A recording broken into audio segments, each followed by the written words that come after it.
सारासार विचार करा उठा उठी, सारासार विचार करा उठा उठी, नामधरा कंठी विठोबाचे, तयाच्या चिंतने निरसेल संकट, तराल दुर्घट भव सिंधू, जन्मोनिया कुळी वाचे स्मराराम, जन्मोनिया कुळी वाचे स्मराराम, धरिहाची नियम अहर्निसी, तयाच्या चिंतने निरसेल संकट, तराल दुर्घट भव सिंधू, तुका म्हणे कोटी कुळेती पुनीत, तुका म्हणे कोटी कुळेती पुनीत, भावे गाता गीत विठोबाचे, तयाच्या चिंतने निरसेल संकट, तराल दुर्घट भव सिंधू. विठ्ठल विठ्ठल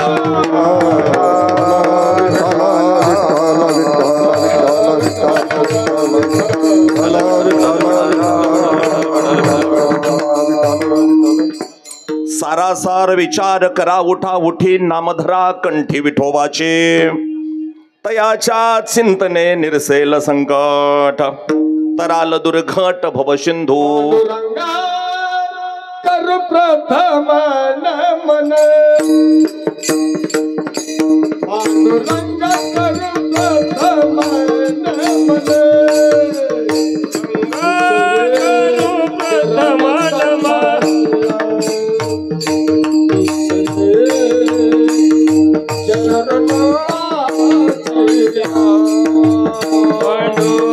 पांडुरंगा करू प्रथम नमन,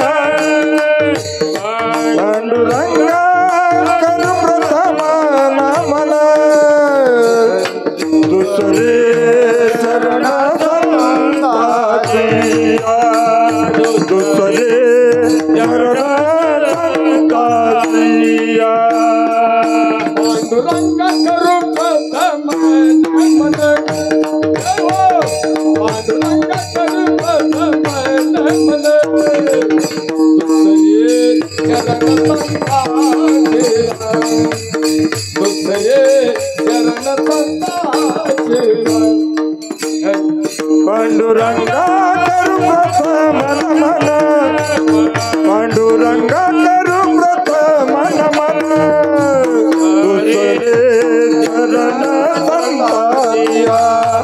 दुसरे चरण संतातिया, चक्रपादाने गतीचा विस्तार, बाबाजी सद्गुरुदास तो, चक्रपादाने गतीचा विस्तार, बाबाजी सद्गुरुदास तो. पांडुरंग करू प्रथम नमन, पांडुरंग करू प्रथम नमन, दुसरे चरण संताचे, दुसरे चरण पांडुरंगा करू प्रथम नमन, पांडुरंगा करू प्रथम नमन, दुसरे चरण संतातिया, दुसरे चरण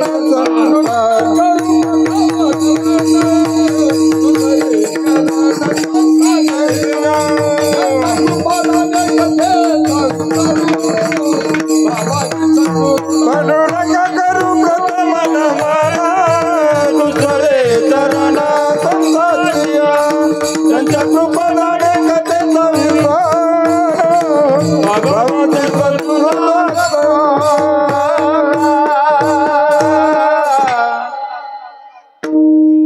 प्रस्तुत प्राप्त प्रसंगी सेवेकरिता निवडलेला अभंग जगतवंदनीय जगतमान्य असणारे देहू निवासी अखिल विश्वाचे जगद्गुरु असणारे श्रीमंत संत संत तुकोबराय यांचा 4 चरणाचा वारकरी संप्रदायाच्या नियमावलीमध्ये आजच्या दिवशी परफेक्ट बसणारा नामपर प्रकरणातील अभंग कीर्तनाच्या सेवेसाठी निवडलेला आहे. विठ्ठल विठ्ठल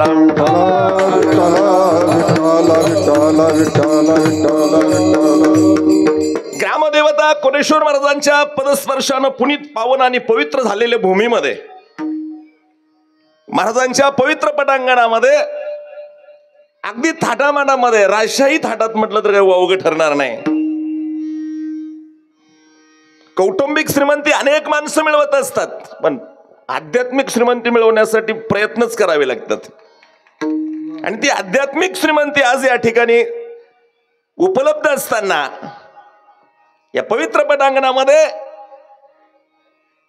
मंदिराचं बांधकाम, सभा मंडपाचं बांधकाम, नवीन असणाऱ्या मूर्तीची प्राणप्रतिष्ठा,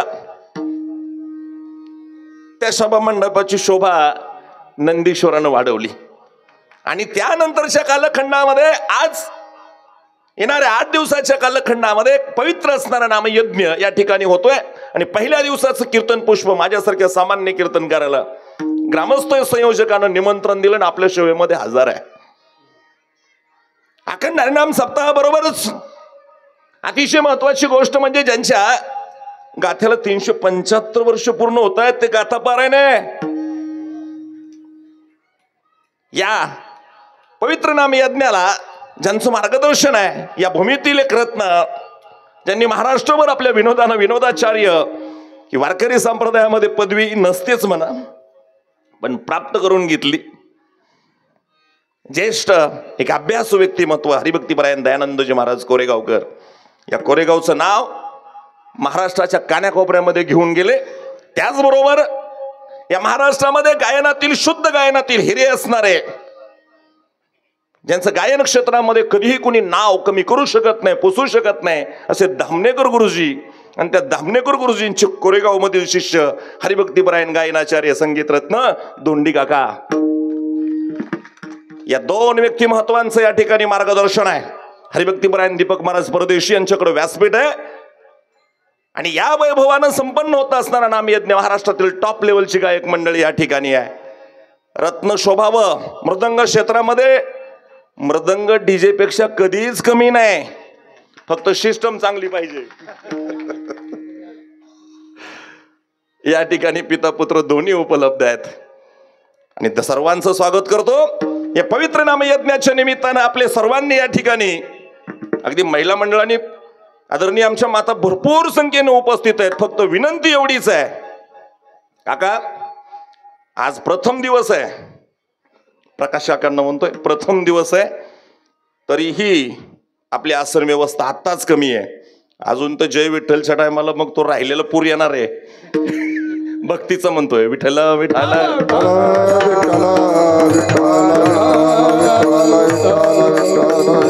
आदरणीय मातांना विनंती आहे, आता पाठीमागून येणाऱ्या मंडळींनी पाठीमागं खाली बसायचं नाही. हो, या भूमीचं वैशिष्ट्य आहे, पृथ्वी मातेचं वैशिष्ट्य आहे, प्राप्त कर्मातलं अर्ध पुण्य खिचून घेते म्हणून आसनावरती बसायचं आहे. म्हणजे समोर भरपूर जागा, एवढंच सांगायचं आहे. आणि त्या पहिल्या दिवसाच्या कीर्तन पुष्पासाठी निवडलेला अभंग जगद्गुरु श्री संत तुकाराम महाराजांचा आहे. मानवी जीवन जगत असताना जर विचार संपन्नतेनं जीवन जगलो, एक वैचारिक श्रीमंती प्राप्त करून जीवन जगलो, तर फार कमी कालखंडामध्ये मिळालेलं आयुष्य सुद्धा तुमचं नाव सुवर्णाक्षरानं लिहून जात असतं. म्हणून कदाचित सांपत्तिक श्रीमंती तुमच्याकडे आहे का नाही कोण विचारणार नाही. मराळ महाराज कोण विचारणार नाही, पण आध्यात्मिक श्रीमंती आपल्या प्रत्येकाच्या घरात असायलाच पाहिजे. आणि ती असण्यासाठी सप्ताहामध्ये आपली मुलं पुढे येऊन बसलेली पाहिजे. विठ्ठल विठ्ठल विठ्ठल.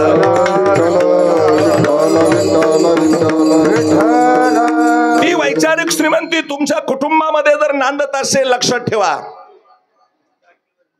ती वैचारिक श्रीमंती तुमच्या कुटुंबामध्ये असेलच, तर कदाचित सांपत्तिक श्रीमंती तुमच्याकडे नसेलही. पण इतिहासामध्ये अशा काही नोंदी आहेत, विचारानं श्रीमंत असणारी माणसं झोपडीत राहिली तरी राजा त्यांचं दर्शन घेत होता. आणि म्हणून ते दर्शनीय अवस्था जर तुम्हाला प्राप्त करून घ्यायची असेल ना, तर माणसाच्या जीवनामध्ये संत विचारांशिवाय पर्यायच नाही. आणि ते विचार स्वीकारण्याची वेळ म्हणजे ग्रामस्थांनी स्थापन केलेले, निर्माण केलेले, चालू असणारे अखंड हरिनाम सप्ताह म्हणून कीर्तनाला यायचे. विठ्ठल विठ्ठल.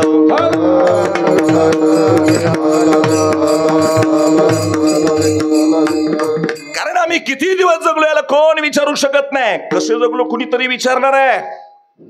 एक दिवस या माणसाचं मोजमाप ज्या दिवशी होईल ना, त्या दिवशी त्याच्या कर्तृत्वावरून त्याचं मोजमाप होईल. एक दिवस या माणसाची गणना, याची तुलना ज्या वेळेस केली जाईल ना, त्याच्या कर्तृत्वावरून, त्याच्या कर्मावरून, तो जे जीवन जगलाय ना त्याच्यावरून त्याची महती ठरत असते, मोठे पण ठरत असतं. एखाद्या गावामध्ये नवीन व्यक्ती आल्यानंतर त्या गावच्या एखाद्या व्यक्तीची ओळख करून देत असताना त्याची ओळख ही त्याच्या कर्मानुरूप होत असते. संत महात्म्यांनी या जगतामध्ये आपली आपली ओळख निर्माण केली. चला सोपा प्रश्न विचारतो गायक मंडळींना, ज्यांचा अभंग सेवेकरिता निवडलेला आहे त्या जगद्गुरु तुकोबरायांनी आपली ओळख करून दिली, काय बरं ते प्रमाण? तुकाराम तुकाराम नाम घेता का प्रेम, नाम घेता का प्रेम, नाम घेता का प्रेम.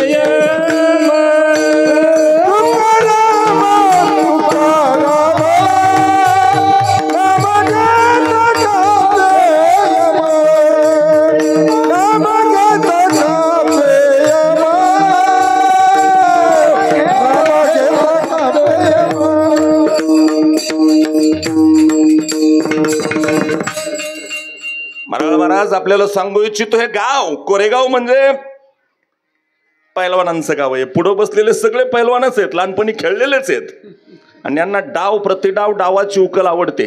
म्हणजे महाराजांनी डाव टाकायचे आणि त्याची उत्तर तुम्ही द्यायची. बघू आता कोण किती डाव टाकते. विठ्ठल विठाल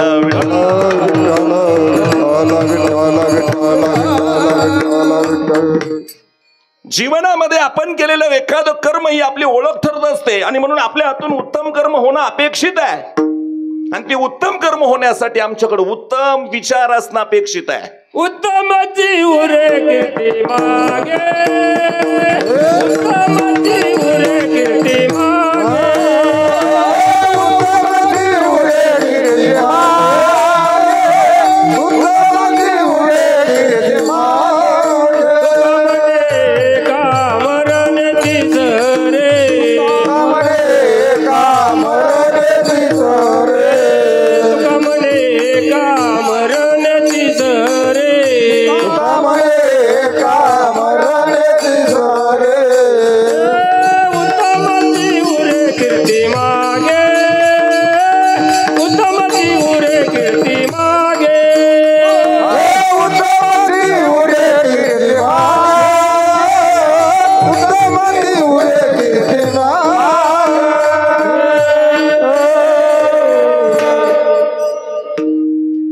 मारायच्या गोष्टी जरा नंतर करू. जर या जगतामधून काही घेऊन जाता येत नाही, लक्षात ठेवा. या जगताचं वैशिष्ट्य इथं आल्यानंतर काहीच नेता येत नाही, पण देता 100% येते. एक चांगल्या विचारांचा स्वीकार करायचा, एक उत्तम गुणांनी जीवन जगायचं आणि ते उत्तम गुण पुढच्या पिढीत दान रूपानं देऊन टाकायचे, विचार रूपानं देऊन टाकायचं, कृती रूपानं देऊन टाकायचं. त्यापेक्षा महत्वाची गोष्ट धर्म रूपानं देऊन टाकायचं. आमचं ज्ञानेश्वरी तत्वज्ञान आम्हाला शिकवतं, वडिलांनी या ठिकाणी केलेली एखादी कृती त्याची आपत्ती पुढे धर्म म्हणून जोपासतात. येतो वडील जे जे करती तया नाम धर्म ठेवीती. म्हणून आपल्या पूर्वजांनी जर उत्तम कार्य केलेली असतील, आपल्या पूर्वजांनी जर सप्ताह उभं केले असतील ना, मुलं सप्ताहच उभं करणार. ही त्यांची ओळख आहे, हा त्यांचा परिचय आहे. आणि म्हणून प्रत्येक संतांनी आपापलं एक एक ऐश्वर्य जपलं. जगद्गुरु संत तुकाराम महाराजांचं वैशिष्ट्य आहे, त्यांचा परिचय आहे की तुकाराम तुकाराम नाम घेता कापेय. अरे कोणते तुकाराम जर कोणी विचारलं तर सांगायचं, ज्यांचं नाव घेतल्यानंतर यम सुद्धा थरथर कापत होता ना, ते तुकोबर आहे. ही त्यांची ओळख आहे. ज्यांनी ज्ञानेश्वरी तयार केली त्या संत ज्ञानेश्वरांची ओळख.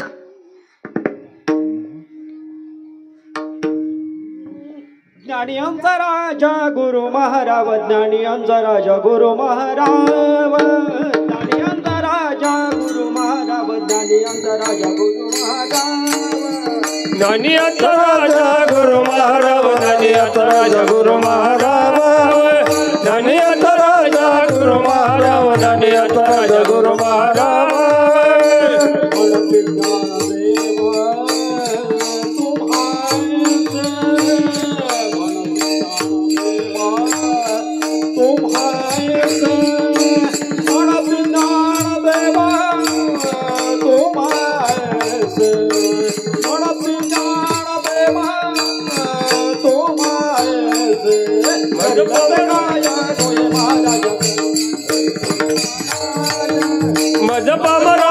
काय थोरपण माझा बाबराय काय थोरपण मरते ज्ञान देव तुम्हाईचे मरते ज्ञान देव तुम्हाईचे मरते ज्ञान देव तुम्हाईचे मरते ज्ञान देव तुम्हाईचे माझा बाबराय काय थोरपण माझा बाबराय काय थोरपण माझा बाबराय काय थोरपण माझा बाबराय काय थोरपण काय थोरपण काय थोरपण. फक्त ज्ञानियांचे राजे हा परिचय नाही, ज्ञानाचा सागर सखा माझा ज्ञानेश्वर.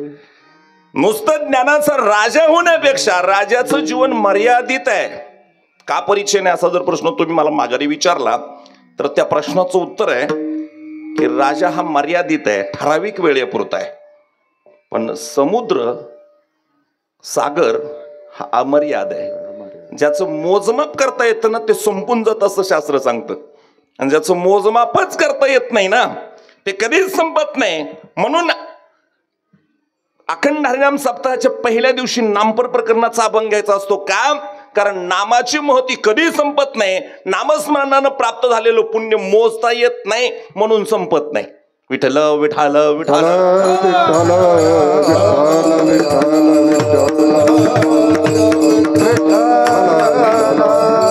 म्हणून प्रत्येकाचा परिचय वेगळा आहे.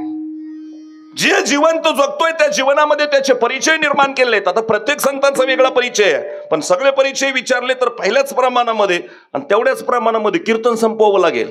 कारण 9:15ची मर्यादा सांगितलेली आहे आणि मर्यादेच्या पुढे जायचं नाही. आदरणीय माता आणि बांधव, छोटी छोटी लहान लेकरं आता उपवास येत आणि प्रसादाच्या निमित्तानं आलेली आहेत. मग आपण 5-10 मिनिटं पुढे जायचं आणि अकलेचे तारे तोडायचे, त्यापेक्षा आपली अक्कल नीट वापरा ना. मराठीच भाषा आहे पण वापरता आली पाहिजे. विठ्ठल विठाल विठ्ठल.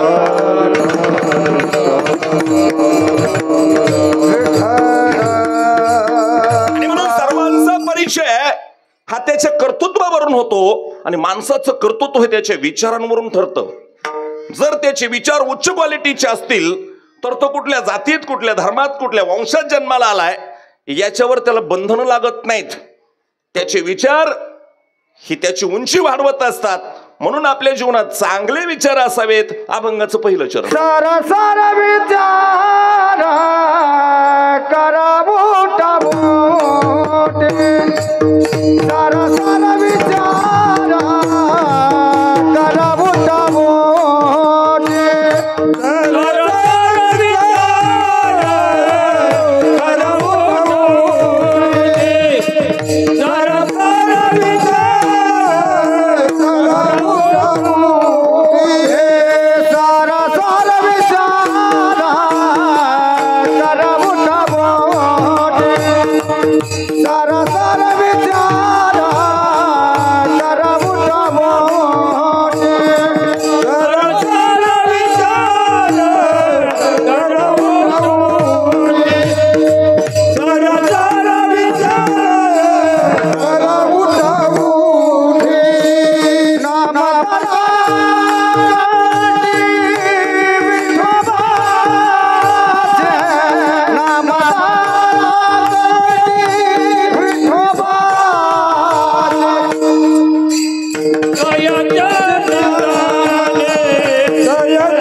पहिल्या चरणामध्ये जगद्गुरु तुकोबराय वर्णन करतात, मानवी जीवानं विचार करावा, सारासार विचार करावा. या लोकातून आम्हाला नेता काही येत नाही. आणि एक गोष्ट कायमस्वरूपी लक्षात ठेवा, एक दिवस जायचंय. इथे कुणी थांबू शकत नाही. येथे नाही उरवाले अवतार, येते नाही आले अवतार, येते नाही आले अवतार, येते नाही आले अवतार, येते नाही आले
मृत्यूलोक. इथं आपला स्पर्श झाल्याबरोबर एक दिवस जावं लागतंय.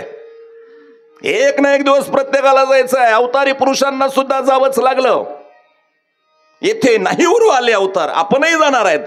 पण जाण्याच्या अगोदर एका उत्तम विचारानं जीवन प्रेरित करा, एक चांगलं जीवन जगा. जगद्गुरु तुकोबराय म्हटले, सारासार विचार करा. एक दिवस जायचंय, कायमस्वरूपी आपल्या मनामध्ये राहू द्या. एक दिवस जायचंय आणि कधी जाईल कुणी सांगता येत नाही. क्या भरोसा है इस जिंदगी का, क्या भरोसा है इस जिंदगी का, क्या भरोसा है इस जिंदगी का, क्या भरोसा है इस जिंदगी का, क्या भरोसा है इस जिंदगी का, क्या भरोसा है इस जिंदगी का,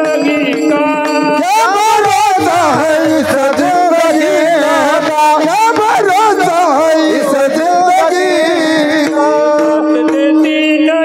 साथ देती नहीं, साथ देती नहीं एक जी का, क्या भरोसा है इस जिंदगी का, क्या भरोसा है इस जिंदगी का, साथ देती नहीं, साथ देती नहीं, साथ देती नहीं वो किसी का, क्या भरोसा है इस जिंदगी, क्या भरोसा है इस जिंदगी,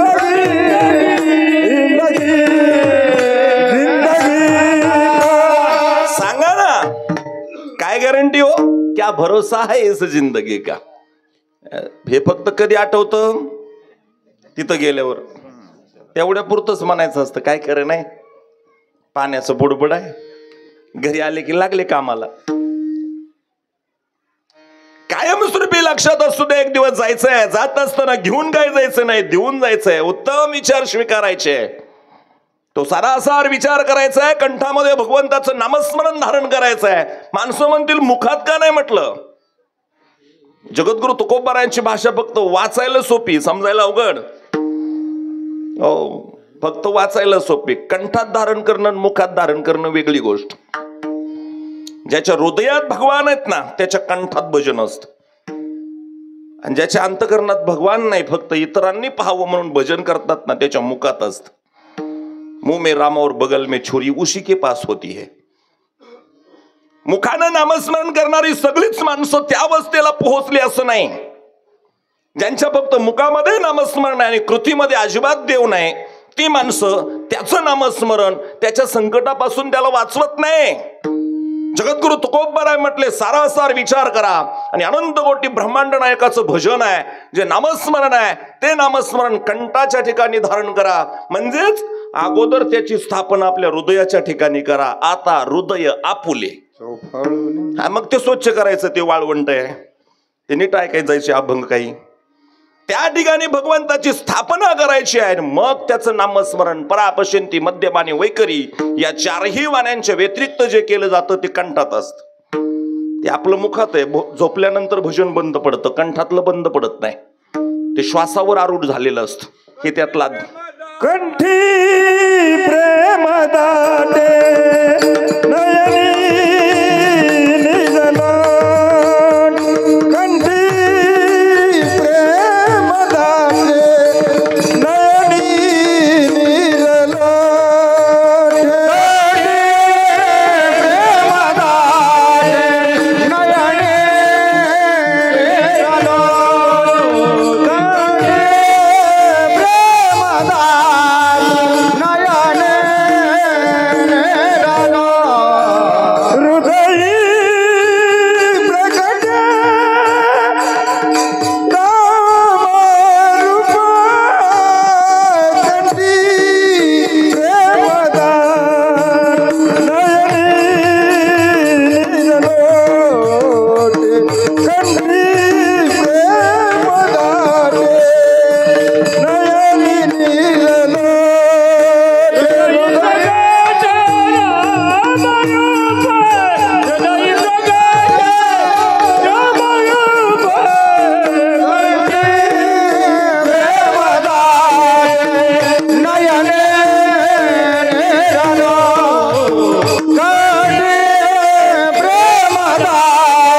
प्रमाणामध्ये सांगितली.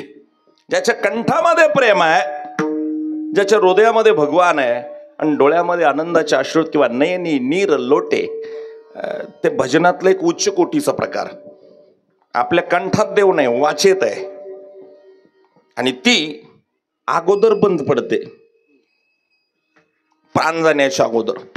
आणि म्हणून मानवी जीवन विचारानं समृद्ध असावं, योग्य असावं, नामस्मरण स्वीकारावं. काही सुज्ञ माणसांनी प्रश्न विचारला, महाराज जगद्गुरु तुकोबरायांनी असं का म्हटलं की नामधरा कंठी विठोबाचे, बाकीच्या मार्गाने जर आम्ही गेलो तर आमचं भलं होणार नाही का?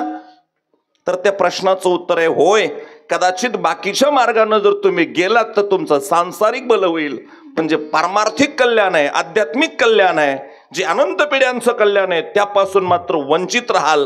कारण नामस्मरणाशिवाय भगवंताची प्राप्ती अशक्य आहे आणि ती प्राप्त झाल्याशिवाय माणसाचं पूर्ण कल्याण अशक्य आहे. विठ्ठल विठ्ठल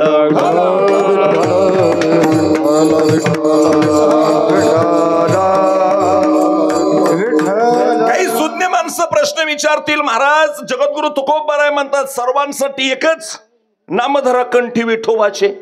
आम्ही तर अनेक स्तरातली वेगवेगळी माणसं आहोत, मग सर्व माणसांसाठी एकच औषध वापरलं तर गुणील, औषध वापरलं तर नाही येणार.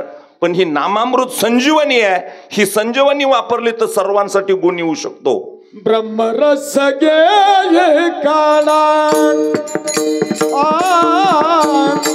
ब्रह्मरस गे काला ब्रह्मरस गे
अमृत संजीवनी जर स्वीकारलीच ना तर समाजामध्ये असणाऱ्या सर्व स्तरांचं कल्याण होत आहे.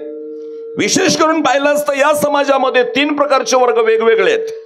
एक बाधकांचा वर्ग आहे, एक साधकांचा वर्ग आहे आणि एक सिद्धांचा वर्ग आहे. जे बाधक आहेत कुणाला म्हणायचो, स्वतःचंही हित कळत नाही दुसऱ्याचं झालेलं देखवत नाही, त्याला म्हणायचं बाधकचा वर्ग आहे. दुसरा वर्ग आहे साधकांचा, स्वतःचं हित कळतंय, त्या मार्गावरती प्रयत्नही चालू आहेत पण अजून सिद्धावस्थेला पोहोचला नाही, तो साधकांचा वर्ग. आणि तिसरा एक वर्ग आहे स्वतःचं हित समजलंय, प्रयत्न केलाय आणि त्या प्रयत्नामध्ये यशस्वी सुद्धा झालेत, तो सिद्धांचा वर्ग आहे. आणि विशेष महत्वाची गोष्ट आहे, या 3ही टप्प्यातल्या लोकांना नामस्मरणच करावं लागतं, तर यांची आहे ती पात्रता टिकून राहते, नाही तर पात्रता निघून जाते आणि यांचं पतन होतं. मग तया पुण्याची पावटी सरे 9व्या अध्यायातल्या माहितीप्रमाणे त्यांचं पतन होतं. पतन होऊ नये असं वाटत असेल ना तर आपल्या जीवनामध्ये नामस्मरण महत्वाचं आहे. म्हणून अखंड हरिनाम सप्ताहातल्या पहिल्या दिवशी नामपर कीर्तन विठ्ठल विठ्ठल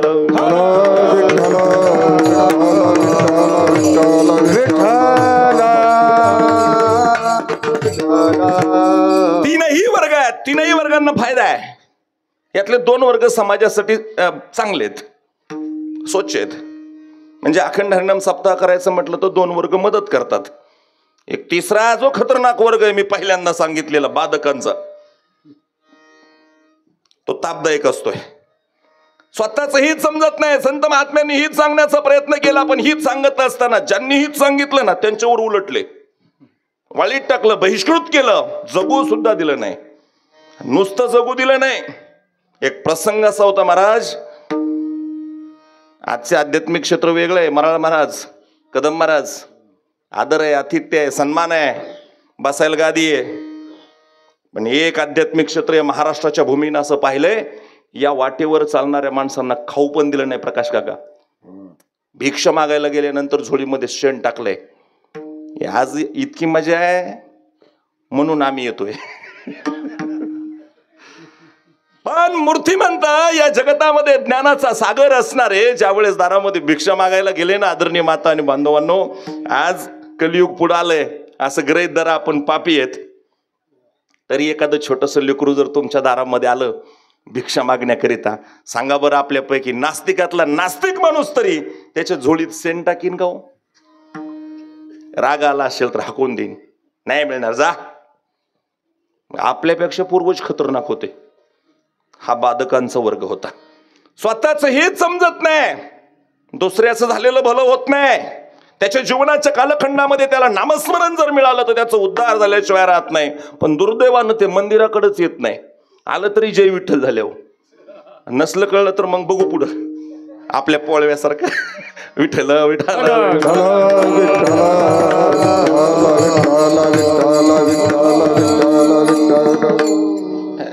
म्हणजे ते गाजलेलं वाक्य बरं का, ते ओघानं आलंय म्हणून. हो आहेत ना, मला माहिती नाही, काकाच विचारलं. आज सगळं वेशीवरच आहे. जाऊ द्या, मुद्दा बाजूला ठेवू आपण. जीवनामध्ये बाधक वर्ग आहे, त्याला जर त्याच्या सुदैवानं पारमार्थिक कार्यातलं ते जीवन भेटलंच तर त्याचं हित होत आहे.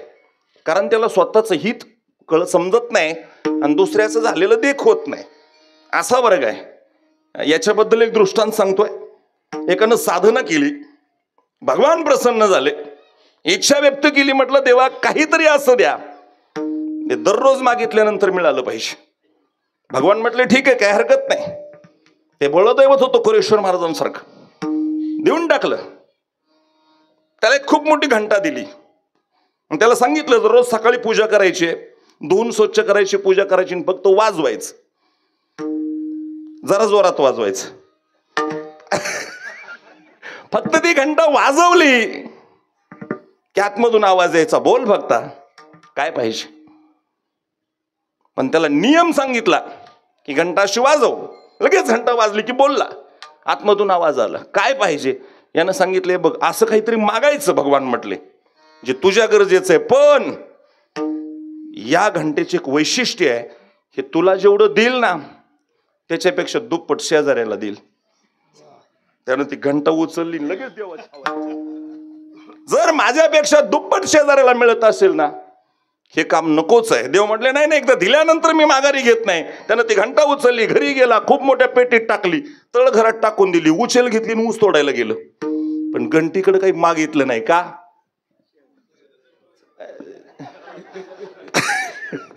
यालाच म्हणायचं बाधकांचं वर्ग. विठ्ठल विठ्ठल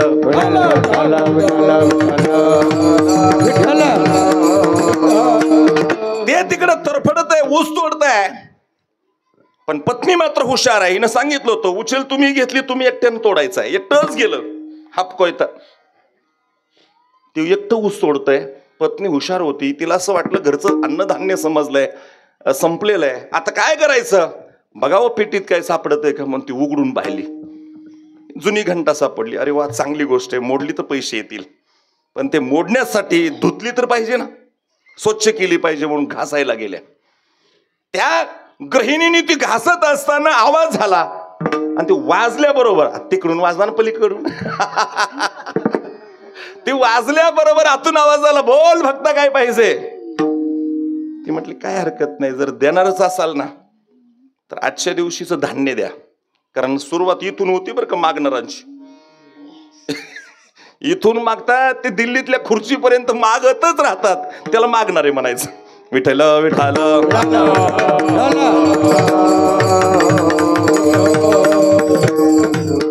सुरुवातीला त्या घंटेनं मागितलं तेवढं धान्य दिलं, दुप्पट शेजाऱ्यांना दिलं.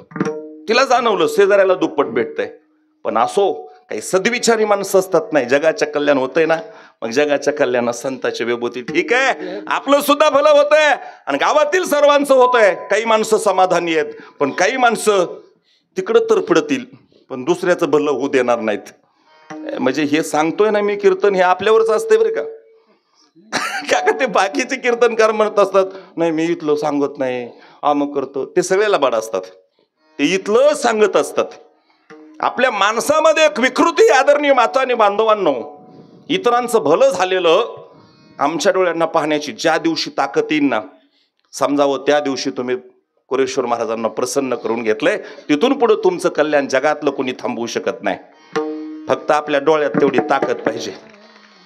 नाही तर इतरांचं भलं झाल्यानंतर दुःख निर्माण झालं तर तिने पाहिलं अरे इतरांना दुप्पट भेटतंय, हळूहळू हळूहळू अशा वस्तू मागितल्या की त्या वस्तूंच्या बळावरती स्वतःच राजवाड्यासारखं घर बांधून घेतलं. हे तिकडच ऊस तोडतंय, ते सुंदर ते ध्यान तिकडच ऊस तोडतं. हिनं राजवाड्यासारखं घर बांधलं आणि विशेष महत्वाची गोष्ट, स्वतःच्या अंगावरती झेपेल तेवढे दागिने केले. मी झेपेल तेवढे का म्हणतोय, या जगातामध्ये अशी एक सुद्धा आमची आदरणीय माता सापडणार नाही.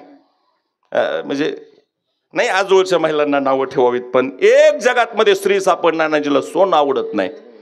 आहे का कोणी असं? या भोलेबाबांच्या धर्मपत्नी पार्वती माता सुद्धा म्हटल्या होत्या जगातल्या सर्व स्त्रियांना अलंकार आहेत, मला नाही.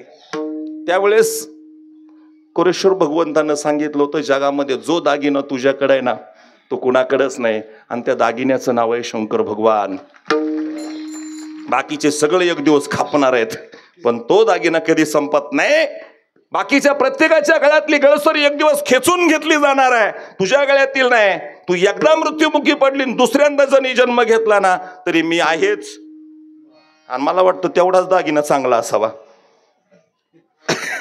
भरपूर दागिने केले झालं, मला मुद्द्यावरून भरकटायचं नाही, पटकन जायचंय. शक्यतो मी दृष्टांताच्या बाजूला जात नाही, पण बाधक हा वर्ग आपल्यामध्ये जास्त आहे. आपण सिद्ध आहेत अशा आविर्भाव आणतो मुरकुटे महाराज, पण आपण बाधकांच्या पंक्तीमध्ये मोडतो. इतरांचं भलं झालेलं, एखाद्याची चाल जरी चांगली झाली तरी हा म्हणत असतो नाही शेवटी जरा सूर गेलता. हा मरण चांगलं म्हटल्यावर एखाद्याचं कीर्तन चांगलं झालं, आता मी गायकांचं नाही कीर्तनकारांचं सांगतो, बाकी सगळं गाव म्हणेल कीर्तन चांगलं झालं, पण कीर्तनकार नाही मुद्दे सुटले होते ना, सुटू दे सुटू दे, तू तसं करून बघ. इतरांचं भलं झालेलं ज्याला देखवत नाही तो बाधकांचा वर्ग आहे. चांगल्यापैकी राजवाडा खूप मोठे दागदागिने वेळलेले, आणि याची तिकडची वेळ संपली म्हणजे पट्टा पडला. आलं ते गावामध्ये सुंदर ते ध्यान, स्वतःचं घर पाहत पाहत अरे म्हटलं माझं घर कुठं गेलं. तिकून येताना काही ते मोकळं आलं नव्हतं. कसं आलं असेल, कसं एवढं बी माहित नाही बे, टाकूनच यावं लागतं. स्वतःच घर त्याला ओळखायला तयार नाही. शेवटी धर्मपत्नीने हाक मारली, ओ इकडं, मी इकडं. ते म्हणले हे कुठून आणलं? काही नाही म्हटले, आपल्या तळघरामध्ये जी पेटी होती ना ती पेटी खोलली, त्याच्यामध्ये एक घंटा सापडली. अरे रे रे म्हणलं, वाटोळं केलंस तू. हे राजवाड्यासारखं घर बांधलंय पण शेजाऱ्याची 2 झाली ना. त्या माथेला बरं वाटतंय, याला मात्र वाईट वाटायचं. हा म्हटलं आता तू गप्प बस, बाकीचा उपाय मी करतो. यानं ती घंटा धुवून स्वच्छ केली आणि वाजवली. वाजवल्याबरोबर आतून आवाज आला, काय पाहिजे भक्ता? यानं त्या देवाकडे मागायला सुरुवात केली. हे देवा, एक काम करा, माझ्या घराला 1 दरवाजा आहे ना, शेजाऱ्याच्याला 2 आहेत. एकच काम करा, माझ्या पुढच्या दारामध्ये 7 परस कुरडी विहीर तयार करा. लगेच तयार झाली. कीर्तनामध्ये विहिरी पटकन तयार होतात, राजवाडे बांधून पटकन होतात. यानं 1 विहीर मागितली. शेजाऱ्याला किती मिळतील? 2. त्याच्या पाठीमागच्या आणि पुढच्या दोन्ही दरवाज्यात 2 7 परस कोरड्या विहिरी. यानं पुन्हा 1 वेळेस घंटी वाजवली, भगवंताकडे मागणी केली. हे भगवंता, एक काम कर, मला एका डोळ्यानं 3 दिवस दिसूच देऊ नको.